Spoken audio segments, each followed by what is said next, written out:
next hearing of 2 cases of crimes against humanity against 13 army officers on charges of enforced disappearance, murder and torture on December 3 and 7. Verdict in 3 cases of plot scam against Sheikh Hasina, Joy and Putul on November 27. Election Commission to take steps to maintain law and order, dividing country into red, yellow and green zones during the national elections.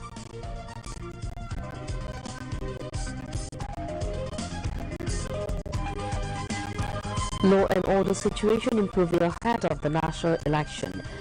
No fear of deterioration, says Home Advisor.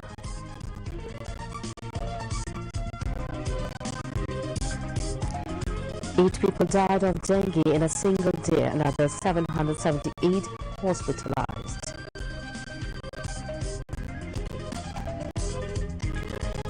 After several travels over 2 days, Dhaka University announces closure. Today's scheduled class exams at various educational institutions postponed.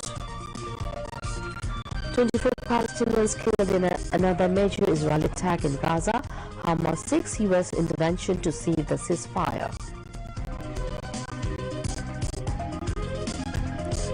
The Employment Summit concludes with agreement to increase funding for poor countries. No decision regarding fossil fuels.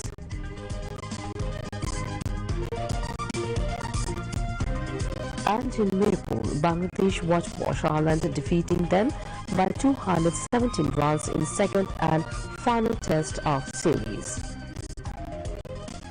Assalamu alaikum. Welcome to News at 10. This is Shoma Bose welcoming you all. Those were the headlines. Now moving on to the details. The International Crimes Tribunal ICT1 today set December 3 and 7 for holding hearings respectively in 2 cases filed over enforced disappearance and torture at the Task Force for Interrogation TFI Cell and the Joint Interrogation Cell JIC during the tenure of the past Awami League government. The 3-member tribunal headed by Justice Muhammad Ghulam Murtaza Majumdar passed the order following the plea of the prosecution. Of the 2 cases, December 3 has been set to hold the hearing on charge framing in the case lodged over enforced disappearances and torture at the TFI cell, while the incident hearing of the case regarding crimes at JIC will be held on December 7. The court also appointed senior advocate Khan Panna to defend ousted Prime Minister Sheikh Hasina in both cases. The court came up with the orders in the presence of 13 of the total 30 accused in both cases. The 13 accused are officials of the Bangladesh Army. On October 22, ICT1 sent the 13 accused along with 2 others, Muhammad's Radwanul Islam and Rafat bin Alam, who were charged in the separate crimes against humanity case to jail. The 3-member tribunal headed by Chairman Justice Muhammad Ghulam Murtaza Majumdar also ordered the publication of notice in 1 English and 1 Bengali newspaper directing the fugitive accused in the 3 cases to appear before the court. Earlier on October 8, the ICT1 took cognizance of charges against 30 accused, including the ousted Prime Minister Sheikh Hasina, in 2 cases related to enforced disappearances and torture. In one case, the prosecution brought 5 charges against 13 people, including Sheikh Hasina and her former security and defense advisor, Tariq Ahmed Siddiqui, over crimes committed at the JIC. A Dhaka court will deliver its verdict on 27th November in corruption cases accusing 47 people, including former Prime Minister Sheikh Hasina, her son Shajib Wajid Joy, daughter Saima Wajid Putul and others, over alleged abuse of power to secure plots in the Rajuk Purvachal New Town project. Judge Muhammad Abdullah Al Mamun of Dhaka Special Judge Court 5 set the date after concluding arguments on Sunday in a case filed by the Anti-Corruption Commission ACC. ACC Deputy Director Salahuddin filed the first case in January. August 8 people, including Sheikh Hasina, over alleged irregularities in the allocation of her 10 Qatar plots. Investigation Office Assistant Director Afnan Jannat Kia submitted the charges against 12 people on 10 March after completing the probe. Assistant Director S.M. Rashidul Hassan filed the second case against 15 people, including Sheikh Hasina and her son Shajib Wajid Joy, for abuse of power in distributing a government plot in the Purbatal New Town project. The investigation officer submitted a charge sheet against 17 people on 10 March. Afnan Jirat Khia filed the third case against 16 people, including Hasina and her daughter Putul, and submitted a charge sheet against 18 people on 10 March after investigation. Judge Muhammad Abdullah Al Mamun of Dhaka Special Judge Court 5 took the cases into cognizance, framed charges, and ordered the start of the trial on 31st July. As the accused were absconding, the court issued arrest warrants the same day. Bangladesh has sent another official letter on Friday to India requesting the proprietor of disposed Sheikh Hasina, who has been sentenced to death for crimes against humanity committed during the July mass uprising. Foreign advisor Mohammed informed this evening briefly when asked whether the Foreign Ministry has sent any communication to India. The advisor did not elaborate further, but an official source at the Foreign Ministry told BSS that the not verbal official diplomatic letter was sent through the Bangladesh High Commission in New Delhi. On Monday last, the International Crimes Tribunal delivered its verdict against 3 suspects. Hasina and her Home Minister, Asaduzaman Khan Kamal, received the death penalty, while former police chief Chaudhary Abdullah Al Mamun, who turned state approver, was sentenced to 5 years in prison. Visiting Bhutanese Prime Minister Sherwin Tobgay paid a courtesy call on President Mohammad Shahabuddin at Bangabhavan today. Welcoming the Prime Minister of Bhutan, the President expressed hope that the friendly relations and ties in trade, hydropower, education and health sectors between the two countries would be strengthened in the days to come. The Bhutanese Prime Minister thanked Bangladesh for increasing seats for Bhutanese students in medical colleges and reserving seats in engineering universities. He also praised the development and progress of Bangladesh and expressed hope that the relations between the two countries would be deepened gradually. Executive Chairman of Bangladesh Investment Development Authority Chaudhry Ashik Mahmood bin Harun Bida met with Bhutanese Prime Minister Sherwin Tobgay.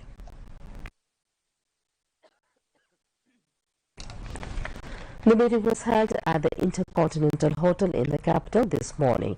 During the meeting, they discussed various issues of bilateral interest, including environment-friendly, sustainable investment and increasing rail and internet connectivity.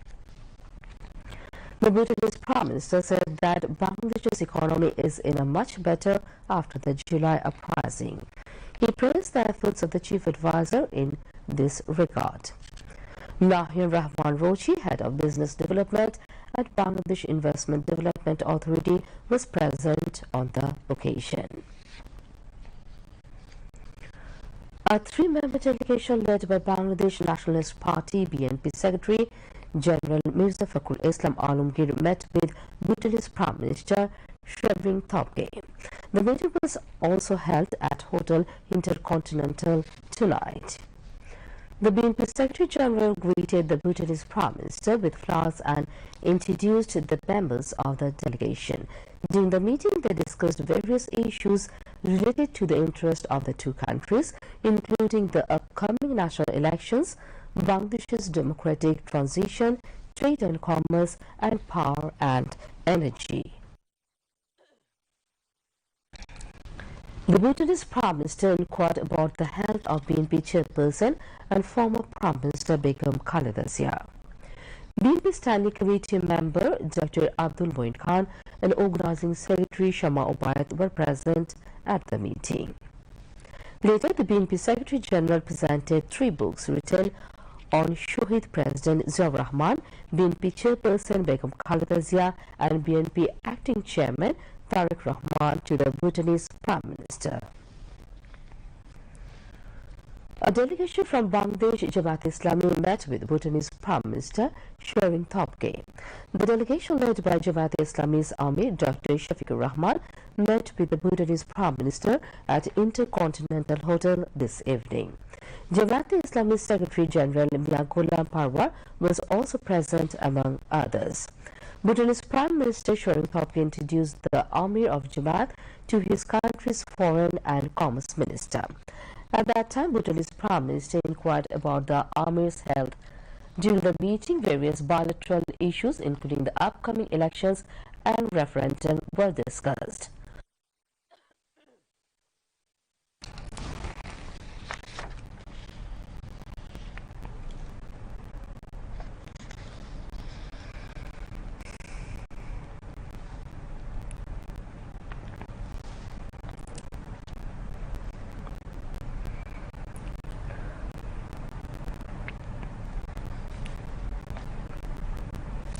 Earlier, a 3-member delegation led by National Citizens Party NCP convener Nahid Islam met with Bhutanese Prime Minister Sherin Topke. The meeting was also held at the Intercontinental Hotel in the capital this morning. During the meeting, they discussed various issues related to the interests of the two countries, including Bangladesh's democratic transition, upcoming elections, and increasing trade and submarine connectivity. NCP Joint Convener Sultan Muhammad Zakaria and Joint Member Secretary Alauddin Muhammad were present at the meeting.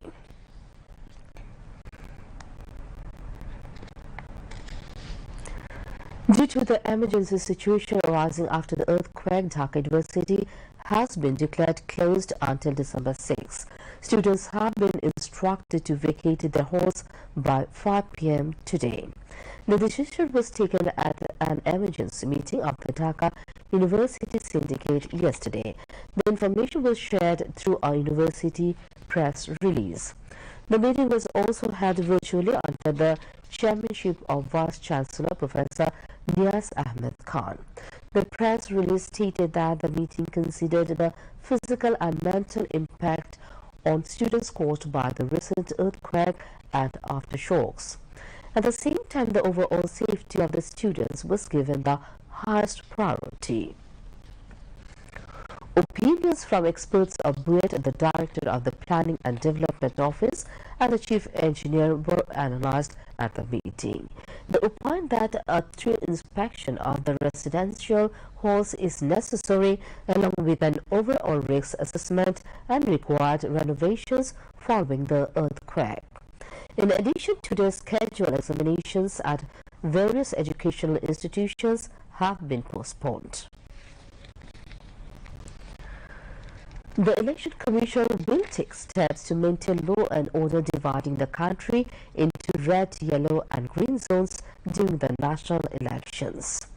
Election Commissioner Senior Secretary Akhtar Ahmed said this while briefing journalists after a meeting between the EC and the Commonwealth delegation held at Nirbachan Bhavan today. Commonwealth Secretary General Shirley Morche led the 6-member delegation. The meeting discussed preparations for conducting national elections and areas of assistance required and other various issues. Akhtar Ahmed said the Commonwealth delegation expressed optimism about the EC's level of the preparedness for holding a free and fair poll. Later, the delegation called on Chief Election Commissioner AMM Nasiruddin. After the call on, Akhtar Ahmed said the Commonwealth delegation think holding referendum as additional responsibility, they expressed satisfaction with the Commission's overall preparations.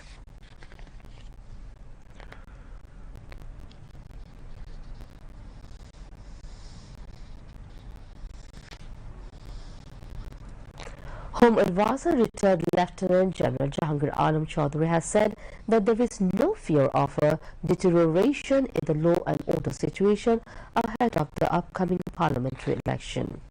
He made the remarks today at the Secretariat after a meeting at the Core Committee on Law and Order. The Home Advisor said that as the election approaches, rallies, meetings and procession will naturally increase. However, he reiterated that there is no concern about the law and order situation worsening before the polls. Responding to a question on earthquake preparedness, the advisor said many water bodies have been fired in and there are hardly any open fields left for people to gather in emergencies. He stressed that everyone must follow building codes, otherwise the risks could become more severe in the future. The Rajut must remain alert in this regard, the Home Advisor added. A reception was held today at the Army Multipurpose Complex in Dhaka Cantonment to honor Gallantry Award recipients of the Bangladesh Army of the Liberation War and other heroic freedom fighter army personnel and their family members as part of the Armed Forces Day celebrations. Army Chief General Walker Wusaban exchanged greetings with the awardees, the freedom fighter army personnel and their relatives during the event. The program began with a presentation highlighting the wartime heroism of the Gallantry Award recipients and the notable peacetime achievement of Army personnel who received various service medals. Army Headquarters organizes this reception every year to keep alive the contributions of freedom fighter army members in the country's liberation war.